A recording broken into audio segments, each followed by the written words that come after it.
Damn, that's good out of the Banner Badgers Cup. Let's do this. Join the team.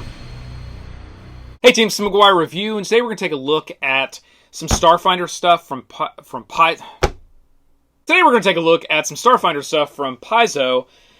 I say Paizo, you say Paizo. We're looking at our Starfinder items here. There's a few that I've got, and it's really just kind of a video to talk about what actually these things are, as well as my thoughts on these things. A lot of times I'll kind of stamp these with, really it gets into these hardback books, like are they must-haves, are they must-buys, or are they just sort of like general added on if you sort of want it. Because again, you got to look at where you spend your money. You can't just buy everything. So hopefully these videos kind of help you from that perspective. Now, we did a little YouTube short on this. I will call it out here in the video. This is the deck of endless NPCs. If you've never seen this, this is a product that I could not more recommend. It comes at a fairly low price point. Where's the MSRP here? $24.99 at MSRP. You literally get a deck of cards that will allow you to create, and I'm not kidding here, over 100 million different combinations.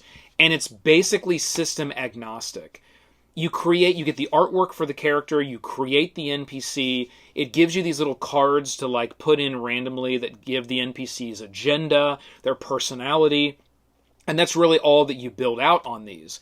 It doesn't have stats that are system specific for Starfinder or any other IP. So you could get the Starfinder deck of endless NPCs. They make one of these for Pathfinder as well. And now you have two different decks where one of them is more kind of space alien creatures and one of them is more traditional fantasy type creatures or characters. And then what you can do is you can mix and match. You can set them all up however you want to create literally endless amounts of NPCs. And as a GM, you can literally build these on the fly. I would recommend probably putting them together beforehand, getting your little character voice set up, having the cards behind your DM screen, and ready to go, right? Your GM screen and ready to go. Where if you didn't do that and one of your players just walked into a random shop and you weren't really prepared, it's like, oh, okay, well, yeah, go into that shop. Who do you meet? Hang on. Give me 10 seconds to like put this together, and then you can just read the cards and you have kind of on the fly an NPC. And that's what these are really designed for. So an amazing product. I highly, highly recommend this for anything that you're playing. Now, they also do these chapter booklet adventures. This is a 3 booklet one. They have ones that are 6 booklet. They have them that are 1 booklet.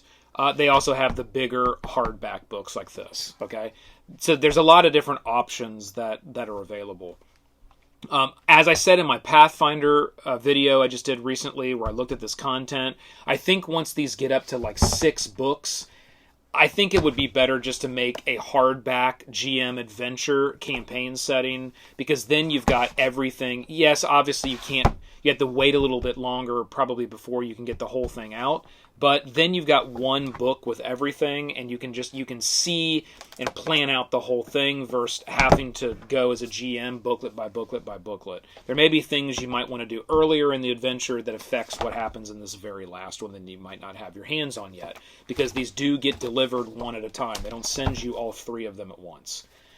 Okay, after all of them are out, if you want to play that way, then it doesn't make a difference, because you can buy all 3 of them at once or all 6 of them at once. But if you are consuming that as each one is trickling out, that might be an issue for you if you're a GM and you're trying to really build that very beginning to very end sprawling campaign.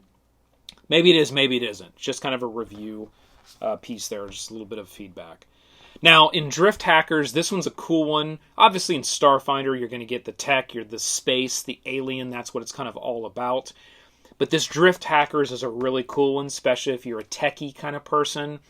You're basically going to start off the adventure. It's going to feel very Starfinder-ish.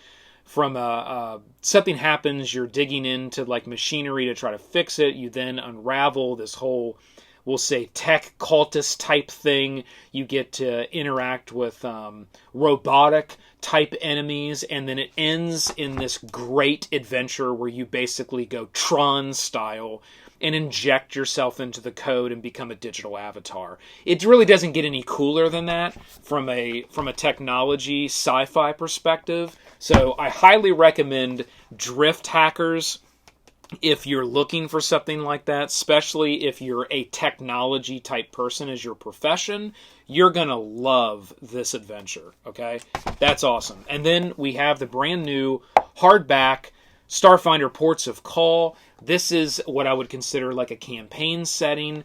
It's basically, it's not a ship, it's not a planet, it's an area that you can kind of, it says right here, every galactic adventure needs a place to call home. So it's an area that has a number of things. There is 10 major port cities full of adventure to explore.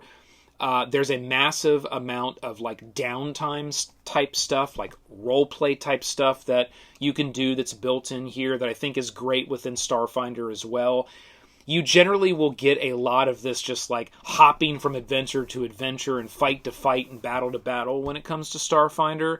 However, I think Ports of Call offer the Starfinder area a really, really good setting to do a lot of deep roleplay and downtime as well. So that's awesome here for Ports of Call. There's also 4 new species that's included in this book. So they always kind of add in those goodies of like brand new species and new items and all that kind of stuff that you'll find like in these hardback books, where they're not really designed for that. They're designed to provide this kind of this campaign setting, but you get all this extra kind of goodies on top that will be buried in here as well, which is pretty awesome. It also says there's new starship options, a cargo subsystem, new NPCs, side job adventures, and much more. So you'll find kind of adventures built in here as well, things that you don't have to just create as a GM. There are little adventures that are built in here, little side job adventures that you can utilize as a GM for your players. It's a really, really nice place to say, here's kind of home base. Home base is huge. Like, you could probably have a campaign off of what is in this book. However, you can use what's in this book to shoot off to any other adventure path or other campaign setting within the Starfinder IP that you want to do, and then bring the players back. So having something like this is sort of your central kind of thing, and if you could imagine like other books sort of set around this is kind of your hub. That's a really cool thing to have, and will provide years and years and years of great campaign roleplay by having something like Ports of Call, okay? This, to me, I would brand as a must-buy for the Starfinder IP because it offers all of that as a GM, or if you're new getting into Starfinder, this would be a phenomenal book to go out and pick up. I would definitely have this with your core rulebook as kind of like, okay, I'll use this as my starting point and my starting part of my campaign. And again, you don't even have to, if you're new, branch out and say, oh, well, then I got to get this campaign adventure, or I got to figure out how to get to this galaxy. You could literally use this for probably a couple months with your players to create little fun adventures and go to this planet and have this problem and build up your job. Maybe it's not a couple months, but at least your first few play sessions. You can definitely use this to get everybody's feet wet and to understand, especially if they're all new Starfinder players. Then you can start saying, oh, I want to get the Drift Hackers, adventure. So I'll leave this area, and all of a sudden, like, there's some NPC I interact with, and now I'm in the Drift Hackers adventure. Or any other one. Now, you're going to have to make sure the levels make sense, because I will mention some of these adventures, they start at level 1, they go through level whatever. This one actually starts at level 7 and goes through level 11. Sometimes they go from 11 to 20. There's different ways that they're all designed. So you got to make sure that you do get an adventure path that's where you should be for your character progression. Okay? All right, team, so that's everything that we're going to do for this Starfinder video and some of the newer materials that have been sent over for review. Awesome stuff. I love what Paizo's doing. They've got some great IPs, and they're doing a lot of content and a lot of good stuff with those IPs. So I think more and more people need to take a look at what Paizo has going on. With that, team, keep rolling them crits. This has been the McGuire Review, and we'll see you next time.